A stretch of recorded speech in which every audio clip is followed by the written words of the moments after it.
said he's just a friend. Welcome back, everyone, to a brand new edition of Getting Color right here on the BigVitoBrand.com. And I am Virtue, sporting my retro John Starks #3 New York Knicks jersey from the 1990s, being joined by Big Vito LaGrasso. What's up, man? How's everybody out there? Hope everybody's having a great day. I hope everybody's excited because the New York Knicks have advanced to the playoffs in the 4th seed and have home court advantage. Congratulations, New York Knicks. We've been waiting a long time for this. I think it's going to be a fabulous series. I think if they get the right if they get past the Hawks and they get the right second seed, second round team, I think they got a chance to go to the finals. Hey, I'll be happy if they can get deep into the playoffs. I'll be happy because I will look at this as a huge building block. And you know what, Vito? I know we're going to talk more about this tomorrow on MOB over on Patreon. So that was a great little teaser for that. I think so. And you know it's Sunday. Got to start off with our favorite sauce, Goomba Sauce, Sauce Fella on Twitter. It's the best sauce in town. Everybody go to Goomba Sauce. Hit the Sauce Fella up on Twitter and get an order in. All right, what do we got today? Okay, well, we're going to get the bad news out of the way first. And I saw you comment on this on social media. New Jack passed away a few days ago. I never really looked to see what it is. I think I might have seen a heart attack. He was one of the ECW guys. I mean, that culture, that revolution. So I'm going to pass. There's nothing I can really say on this other than say what happened. So I'm going to pass this over to you. Well, he was a unique character. He was himself. So being himself, he was a character. His fame came in Smoky Mountain when he worked for Jim Cornette as the Gangsters. And he had tons and tons of heat in a redneck town. You know, Memphis, Tennessee, Louisville, that whole place. And you talk about, you know, starting something up. If he wasn't a wild card, and this is the truth, if he wasn't a wild card, maybe he would have made it to WCW or the WWE, but he was uncontrollable. He was his own man. When he went to ECW, that was the brand they were developing. And that was the money for ECW. New Jack was the gangster. He was different. He was the guy to get heat. He was notorious. You know, as far as my dealings with him, we were good together. We worked good together. We liked each other. We had a good time together. And you know, it's nice when you see somebody after so many years and you go over to him and first thing you do is smile and you hug and then you introduce him to your wife and stuff like that. So it's like, you know, it's pretty cool. You know, I'm very sorry that he passed away. He had a heart attack. Nobody knows from what, but, you know, let's just say, you know, rest easy, my brother. And, you know, I'll see you down the road. Now, I want to ask you this before we move on to the next topic here. About New Jack. I know he did crazy stuff. It was more about the attitude, the gangster, the gimmick. Was he a deathmatch guy, or did he work pretty normal, just had the big outlandish gimmick? No, that was him. That was the way that was him. So the reason why I say that is because I don't know if you've been on Twitter lately. There's people getting set on fire at indie events, Vito, with gasoline. I don't know what's going on. Weed whackers with trimmer line in their crotch. What is going on with these death matches? I know they've always been around, right? CZW, Noel knows about that. But my concern here is these guys not getting paid anything to do that stuff. And then why is Jon Moxley going from the big leagues as a main eventer and meddling with these death match guys? Like, there's just something that's not adding up to me. Is it the thrill of the stunt? What's your take on death matches in 2021? Well, just an update. Batista just narrated the opening for Backlash. Ooh, really? That's something different. And we have Batista. Batista. And we have a shout out to SomePunk82 for sharing the link to our stream. Thank you very much. Now, Guys, I'm gonna tell you, like, I did hardcore.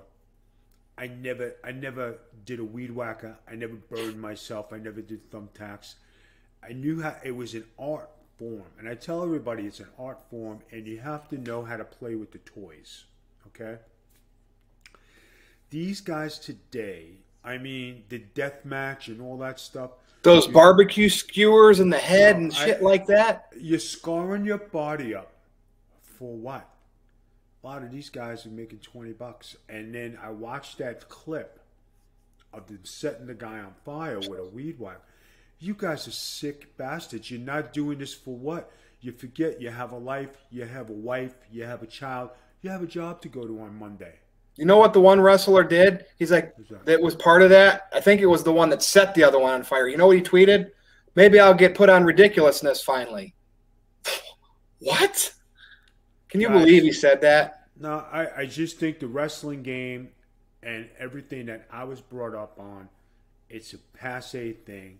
There's no passing of the torch in this. And as far as Jon Moxley going into these indie shows and doing this stuff, I guess he comes from that era and he comes from that background, okay? Yeah. And that's something he likes to do. Now, it can't be he's not making enough money, but if they're paying him, they got to be paying him top dollar to do this. I can't see, now this is my estimation, I can't see him doing this for less than $5,000. Well, exactly. I mean, he's made WWE money too. Like, so. But it's not the WWE money. But if you're going to be on national TV and TNT, and you be champion in Japan, you got to be making $5,000 or $3,000 or $4,000 per appearance. I wouldn't leave my house to do some stupid shit unless I'm making top dollar. That's a good point. And we don't know. We don't know if he's doing it for fun. If he was, especially on something you could get hurt. I don't think it's for fun. I think it's money motivated. Okay. Because it's cash money. It is cash. So when you're taking $3,000, say if you have a double shot, you're making $10,000 in a weekend. It's $10,000 in your piggy bank for your mattress. You know? Oh yeah, okay, you're doing work, you're working for it. But I just don't see it. I just don't see the logic in it. If you're gonna carry yourself as an upper echelon superstar, you never seen Sting do it. You didn't see Goldberg do it. You didn't see Nash do it.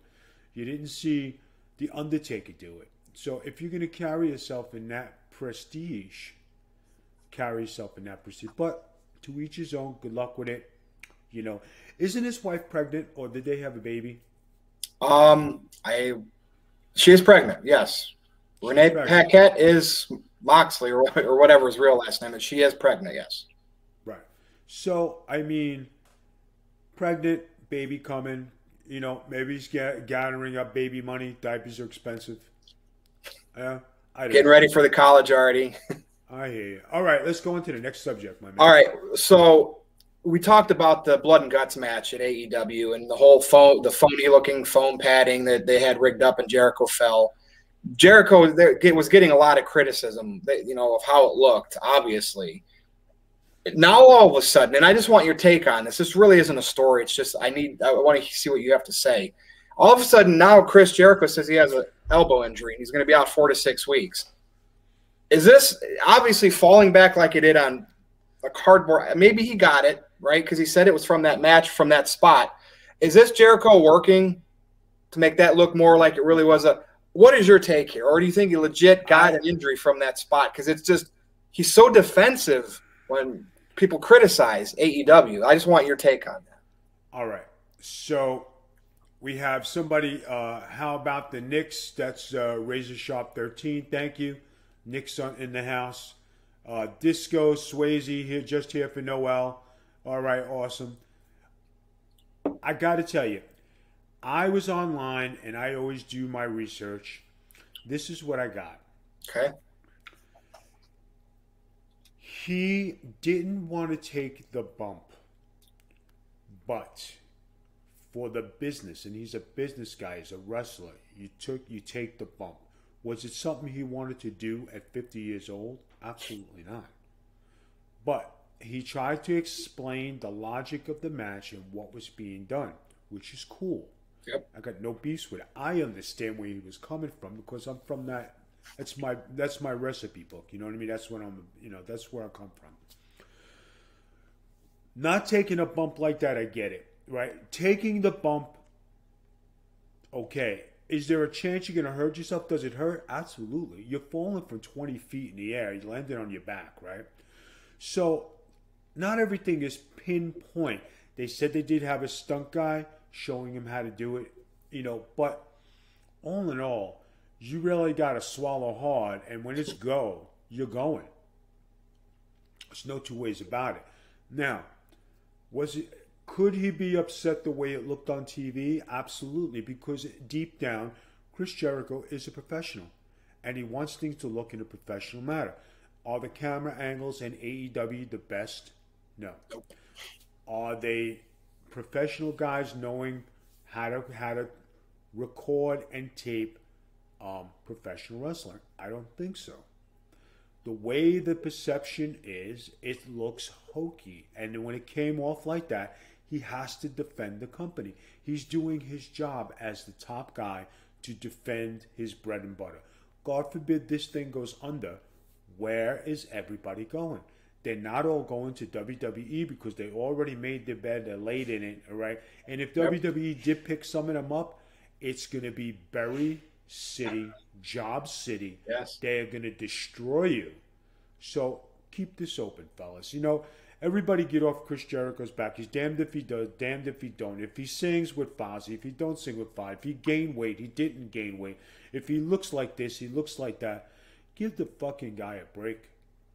He's got a job just like everybody else. Yep. I give him credit for always stirring shit up, no matter who it's against.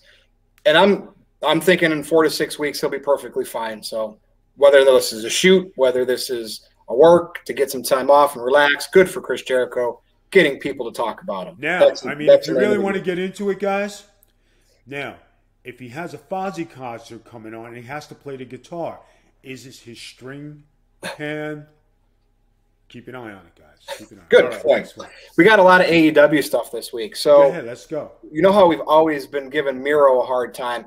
It was always Vince McMahon. He had a big star right in the palm of his hand and he blew it.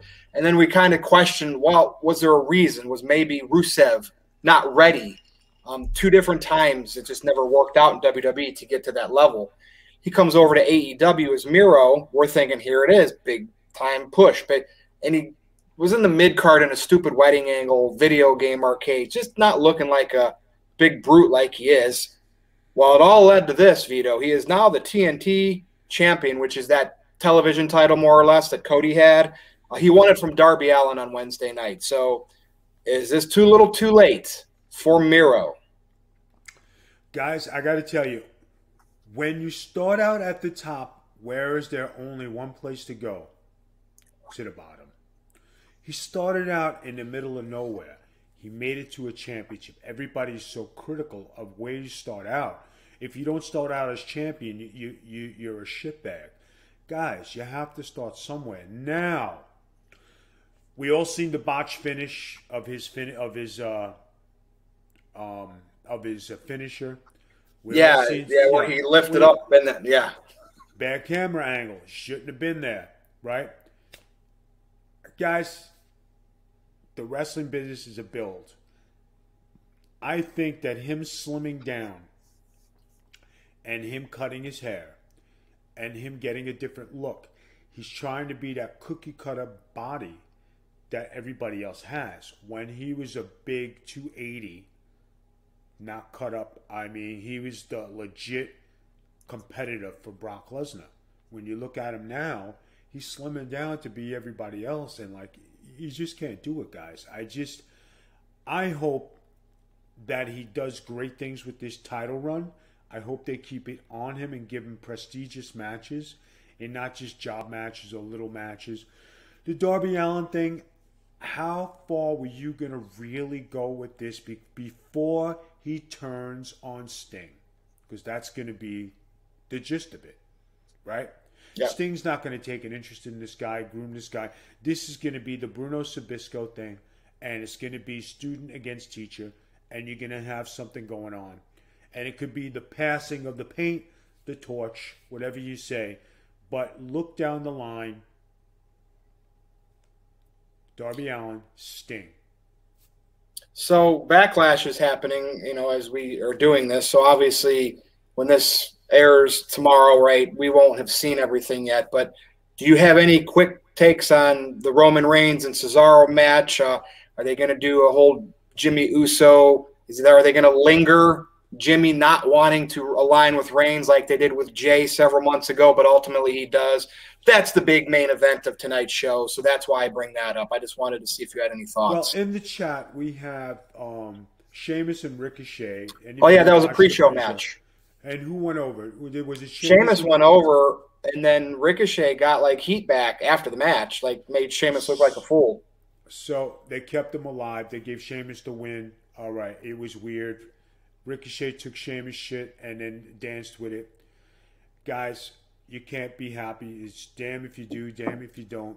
If you're going to beat somebody, you beat somebody, and that's it. Unless it's a long, drawn-out angle where the guy gets some heat back and some revenge because he cheated, then okay. Steal the gimmick back, hide it, wait for him, and bang, knock him out, walk off, throw the gimmick on top of him, and walk off the stage. The old school booking is gone, fellas. The old school booking is gone. But Charlotte and Charlotte's wrestling right now for the title. Yeah, and somebody mentioned the outfit. It does look pretty cool. I like her outfit today. I hope she wins the title this match, because that article I wrote a few weeks ago, I'll be reposting that right afterwards. Right now she's going for a moonsault on the outside, which is her specialty, and she just took out the both of them. Awesome stuff. All right, what else we got there, buddy? Well, any thoughts on the Cesaro and Reigns match later? And are they going to play out this Jimmy Uso thing? I said it before, and I'll say it again. Cesaro is a good opponent. It's going to be a good match. Reigns is going to come over, and then they're going to go with the other guy. I mean, Cesaro's a fill-in. There's not going to be nothing. Unless they shock the world and put the title on Cesaro, which I don't think they're going to do. No. Unless Heyman makes the switch and then says Cesaro was always a Heyman guy, because he did manage him before. But unless that happens, guys, I don't see it happening. When do you think, I know with the restrictions, traveling from Canada and the pandemic, we're starting to get closer to normal overall. Some states more than others. I'm not sure where Canada's at. Where and when are we going to see Brock? Because he's coming back, right? He's going to get a payday. Vince is going to pay him. SummerSlam. So you think he'll be back at SummerSlam or before that to get booked into the big match? I think it's going to be SummerSlam. I think it's going to be something where somebody gets hurt. He's going to be the filler. Paul Heyman's going to do the screw job. And we might see The Rock team up with... guys, you got to remember, there's a lot of different scenarios you could have here, and I'm just going to put it out there. And I know WWE watches our show, so just listen to the booking of Big Vito LaGrasso. Thank you. So if you do have Brock come back, right, and you have Brock, get the screw job win with Heyman turning on Reigns, then you play it to where Rock comes to the aid of Roman Reigns, right? So what better way than to do that is to have some screw job finish where the Rock, does something to Brock, loses the title, and then Roman turns on The Rock for helping him, and then you have WrestleMania, Rock versus Roman, and there's your scenario right there. I mean, that's all they got. Money. That's big all money. They got, guys. That really is all they got. And after The Rock and Brock Lesnar, what do you have going on in the WWE? Well, the rumor is Becky's getting maybe close to returning. Mama Becky. Yeah, but that's one part of it. You know what I mean? You can't build a company on one component. If you're basing the company on Becky Lynch and Roman Reigns, what about the rest of the other matches? Somebody's got to mean something somewhere. You know what I mean? And let's see. We got Charles Moonsault outside, was great. Make sure to subscribe to the Big Vito brand. Somebody said, Virtue, make sure to tell us what you really think about this on the No DQ review. I have the same opinions here with Vito as I do on the review. I let Vito talk more on this show because it's getting color, and he was in the business. So I appreciate this is Vito. Thank you, guys. I appreciate that. You know, when we all joke with Aaron Riffin, but all seriousness, he does run a good ship. He does have a good product, guys. You got to give him props. And when he does put my stuff on, people do watch and they listen. And thank you for participating in the chat and watching us on No DQ. But when you talk about what we're really dealing here with, guys, I'm giving you the inside scoop. You know what I mean? I'm giving you the best knowledge I have. Talking about 30 years in the business. And every time I predict something, it usually happens. You know what I mean? And it's not like I'm bullshitting you guys. Or I'm coming up with some cockamamie story. Or I'm giving the Meltzer report. Because I don't read any stuff. I really don't watch any wrestling. I do my research before. I hit Twitter. I catch up on stuff. But if I had to sit and watch this garbage every night, I'd kill myself.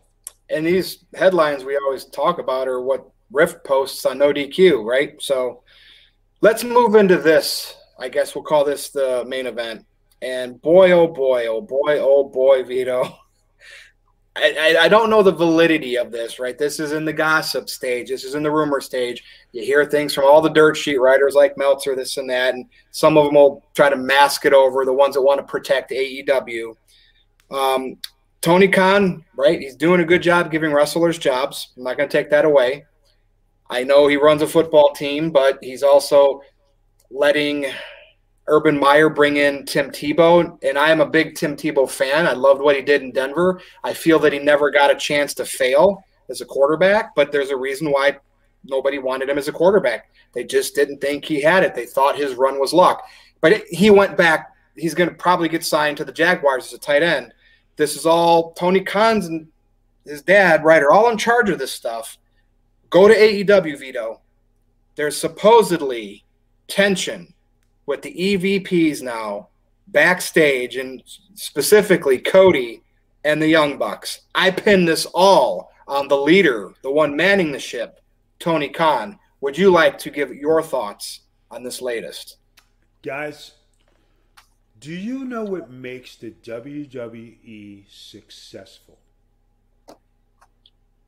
There's one boss. Yep. There's one way to do things. There's one philosophy. You don't like it, take your shit and go home. In AEW, you have all these EVPs and co-owners and co-presidents and vice presidents and of guys who never ran a company. Okay? And then when you have these guys, they're trying to put themselves in different positions and, get themselves in different storylines. And you can't, if you book, you can't wrestle. If you wrestle, you can't book because you're, concentrating on your own angle, not so much everybody else.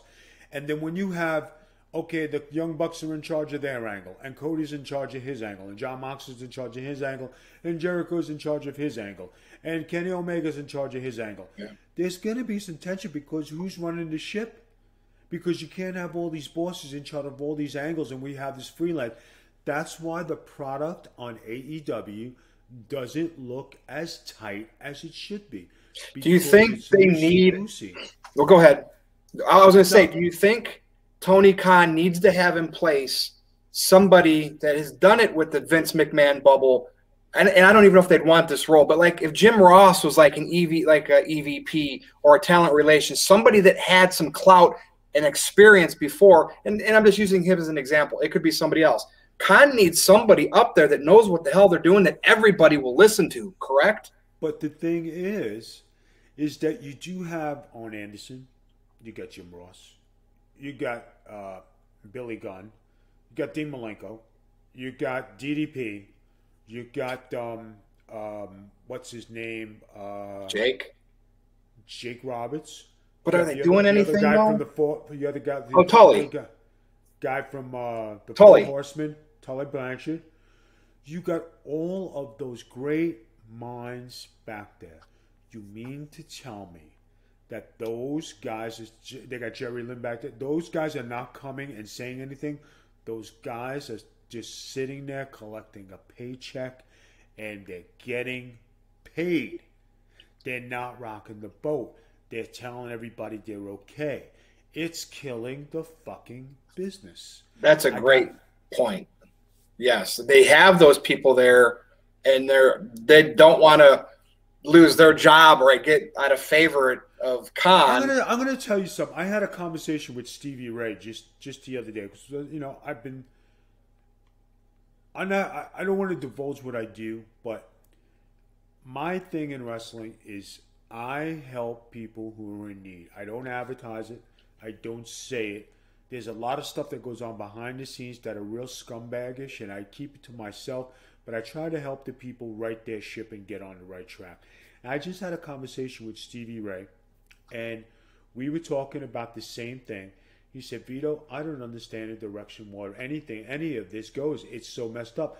I said, Stevie, if we tried to do this back in the day, what would have happened when we were coming up? We would have got put in our place, and it would have been hell to pay. Because Stevie came up in the Cow Palace. You guys remember, they were in Houston, Texas. They came up with, John Lakefield and James Beard and all those guys. And you're talking about at a time when wrestling was led by the veterans and they were handing it down to us. And we had a certain protocol we had to follow to be in the business. And there was no second guessing. There was no ifs, ands, or buts. It was yes, sir, no, sir. This is the way you do it. Or you get your fucking ass kicked or you go home. Today, everybody's a fucking boss. Everybody is in charge. Everybody knows the business better than the guys who did it and actually made money and had longevity in the business. I'll give you an example. I've been to every territory.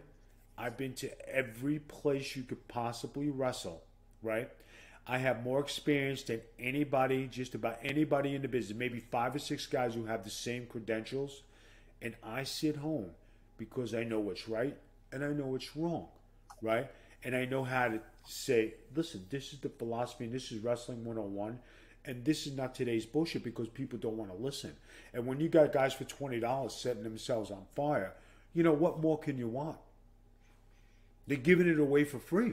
Yep. And I watched you telling some young indie guys how to work a tag match. Whether they listened or not, you knew what the hell you were talking about. I saw it with my own eyes.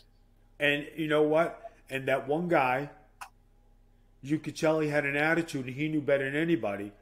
But if he had to wrestle me, I wouldn't let him up off the ground and he'd look like a fool and he'd be embarrassed. He'd go home, pack his bag, and cry. Yeah. Because if you can't get up, you can't wrestle. Pretty much that's true, yeah. The secret of wrestling. Anyway, Vito, great show. Do you have any last thoughts that are on your mind? Guys, I got to just say, subscribe to the Big Vito brand. They're asking me what I think about Batista doing the opening. Hey, they need star power. If he's going to come in and do something, he lives in Florida, he's making a drive, he's going to do something great. Awesome stuff, right? For myself, guys, be careful out there. Do safe things. I tell everybody, do prestigious things. Don't be a cheap whore in the business and do things that think you're getting over. You're going to injure your body. You're scarring your body. You got to go work in the morning. You're not doing it. This is a hobby. When you have a contract and you're working and making that's your job and you don't have a regular job and wrestling is your everyday job, guys, then you are being a professional wrestler. This is a hobby. Stop annihilating your bodies. Stop doing this stupid shit. You're killing the business. And because everybody doesn't go to the gym, everybody doesn't go out there, everybody's a fat shit, right? And here I sit. Everybody says, Vito, you lost weight. Vito, you skinny. All that. But if I took off my shirt and I actually flexed and I got in your face, my body's in shape. Believe me, I'm in shape, guys. My wife yells at me all the time. Hey, you're too skinny. But my wife met me when I was 210. She met me when I was ripped and it was jacked. And I have slowly come back to that. And why I am doing this, I can't tell you right now, but it'll be a payoff. I'm growing a face beard because I'm coming for a new look. I'm going for new tattoos. Coming for something different, right? So guys, there's a rhyme and reason for everything. And a diet doesn't mean 2 weeks, yeah, brother, I'm in shape. This has been 7 months of training. 7 months. I hear the rocking music. I love it. So, Vito, great show. Great show. Right. And I'm doing here's a little teaser for this week's MOB, Men of Business, which we will record tomorrow night. But that's it. That's all I'm going to do. I'm going to show you this. You'll have to tune into Patreon this week to watch this latest episode to get the details. All right. It looks good. And go to patreon.com/thebigvitobrand and subscribe, guys. Listen, we got Patreon going on. We got MOB. We got Getting Color. We got Noelle running the ship. She's doing a great job. I greatly appreciate all the subscribers. I greatly appreciate everybody doing it. To everybody, just be safe out there. Keep tight. Keep light. Enjoy the rest of your evening. Enjoy the pay-per-view. And Virtue, I will see you tomorrow. Follow Big Vito on Twitter at the Big Vito Brand. Follow me at NoDQ_Virtue. This has been Getting Color with Virtue and, more importantly, Big Vito LaGrasso right here on the BigVitoBrand.com. See you next time. Peace out, baby. Check out Big Vito and Virtue live with Getting Color every Sunday at 8 p.m. Eastern Time, only on twitch.tv/thebigvitobrand. Riddle B. Yeah. I feel like Big Vito. Yeah, I feel like Big Vito. Yeah, feel like Big Vito. Yeah. I said, I'm up next like I got the call from Vito. We not some average Joes, stay escaping from Leos. So call me Big Vito, I got a kick like a shotty. And like Ciroc, you're taking hard shots to the body. They had you in a dress, but you were still styling. And if they talk crap, hit them with the code of silence. Told these haters get off me, your style stay sloppy. Tricking out the rides, I got an iced out jalopy. Cut you off no matter how thin, like salami. So many shots headed towards me, it gotta be a Tommy. Speaking of mafia things, I call it Donnie. So you about to go to sleep, call me Hideo with Tommy. With the GTS, I bet you haven't seen me yet, you seeing stars. I smoked you like a Vito cigar. You're not messing with the squad, especially on the pod. It's no hold bars like this, no DQ.com.